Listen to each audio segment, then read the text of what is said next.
Thomas the Tank Engine and Friends, Wooden Railway Adventures, Episode 59, Naughty Engines.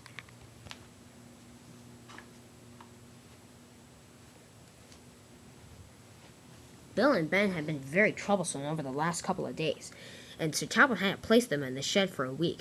He had said a week, but after the fourth day, he had let Bill and Ben out. Some of the engines were very cross by this. Ugh, said Mavis. Sir Topham had... What was he thinking? Letting Bill and Ben out after 4 days when he promised a week? That is ridiculous. Indeed, said James. That just means more trouble for me and all the other engines on Sodor. They're so troublesome, I can hardly stand them these days. Me too, said Donald. You know, when I went to visit Scotland, and when I worked on there too, when you got a punishment from your controller, oh, it was for sure. It was for sure. There was no taking punishments back in Scotland. The controllers there are very strict, but I think they're the best. You're right, said Mavis. Sir Topham needs to be a little more firm when he makes decisions. Sir Topham had told the engines what he had done. Well, said Sir Topham, I knew I'd promised Bill and Ben a week, but after sitting in the shed for 4 days, they looked so sad and pitiful. I needed to let them out. Otherwise, they never let me live it down. After James had been furious by this. Who cares, said James. That's a ridiculous statement. Huh, said Mavis. I agree with you. Sir Topham Hatt's being too low-key now. He needs to punish engines when they need to be punished. Bill and Ben were very excited when they got out of the shed early. They had been so excited they had caused trouble again, but Sir Topham hadn't found out yet. He had given the two engines a job at the harbor. They're going to pull a goods train with 2 trucks each and a caboose. The engines were very excited when they came in that day. Bill was to pull one of the trains, and Ben was to pull the other. They were both very excited and anxious to get out of the docks. They wanted to go see what was in store for them. But right off the bat, there was trouble. Frank had to go find a caboose for Mike's goods train, and he didn't have that much time. So he decided to take the caboose from Ben's goods train. It wasn't the smartest decision, but Frank was too lazy to go find another one. And so Frank had taken his brake van, coupled it to Mike's goods train, and Mike had puffed away. And Frank, meanwhile, had decided to sit in the siding and rest. The engines were both ready to go. The guard blew his whistle, and they were both off. At first, both of the engines were very silly. They weren't taking anything serious. They laughed and told jokes and everything, but they didn't bother about their trains. And Ben hadn't realized that he was missing his caboose.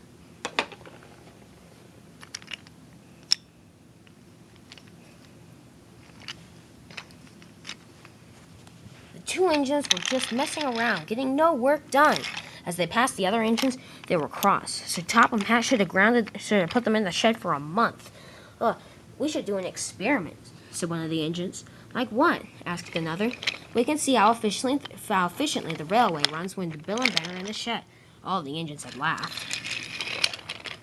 About halfway through their journey, Ben had realized he hadn't had his caboose. Where's my caboose? He asked Bill. I don't know, said Bill. Why does it matter? I need my caboose. What if I have an accident? I won't have it there. Oh, well, said Bill. Just couple to me. We'll share one. But Ben didn't want to. Oh, he said, I feel so insecure without one. Be quiet, said Bill. Do you know who took it, said Ben? Do you? No, I don't, said Bill. Be quiet. Who took it? Asked Ben. I don't know. They came past Bogle, who was in a sight. Oh, he said, can't an engine just can't an engine take a nap for 30 minutes without his privacy being invaded by 2 little engines? But Bill and Ben never heard him. They argued on and on. I think you took it, said Ben.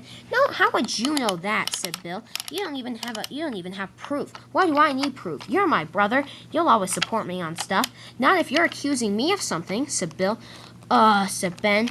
Well, I'm just saying you took it. You can't accuse me, Well, who am I gonna accuse? Said Ben. I don't know, said Bill. Just be quiet. We're coming into the yard. This is where civilized engines come.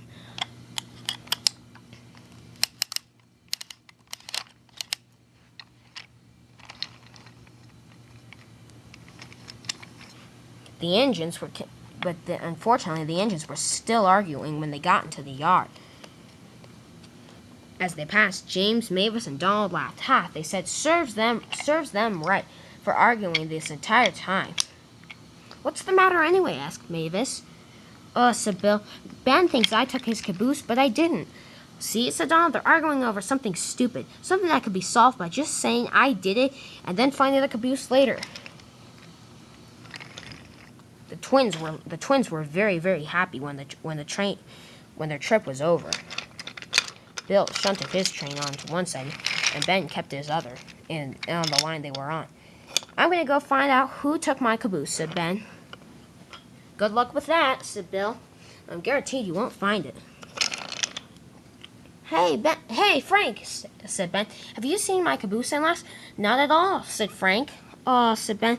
Well, it was on my goods train. Well, I was just wondering if you had seen it. Oh, that one, said Frank. He didn't want to lie. Actually, Ben, I took it and I put it on Mike's goods train. You took my caboose and put it on Mike's goods train, said Ben. Yes, said Frank. Is that a problem? Yes, it is, said Ben. That was my caboose. Oh, I'm so sorry, Ben, said Frank. You better be, said Ben. Well, I'm sorry. I'll get it back to you when Mike gets back. That's not good enough, said Ben. Oh, he was mad. He was red in the face, and he was madder than ever. I can't stand you anymore. And he rushed at Frank so hard, he hit Frank. Frank tipped over the side and fell in the bullstroke. Cinders and ashes, said Bullstroke. Frank lay upside down and Bullstroke in the barge. Oh, said Frank. Ouch. Sir Topham Hatt wasn't pleased when he heard this at all, and he decided to speak with the two. What in the world happened here? Said Sir Topham Hatt. Ben told his side of the story about the caboose, and Frank told his side of the story about the caboose. He said. It looks like you two are both at fault. Frank, for one thing, you shouldn't have taken the caboose in the first place without asking Ben. And Ben, you shouldn't have taken your anger out on Frank. He didn't mean to. Oh, I'm sorry, sir, said Ben.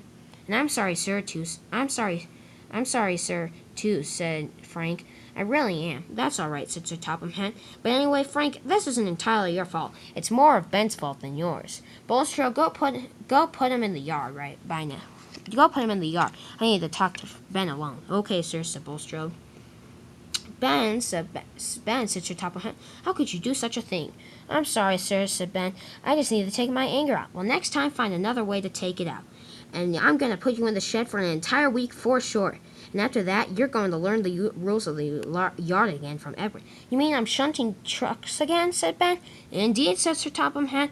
I hope you get your buffers ready for bumping and bashing. Ben puffed away, very cross with himself, but he knew he'd done a very silly thing indeed. He went to his shed and decided to sulk for the next week.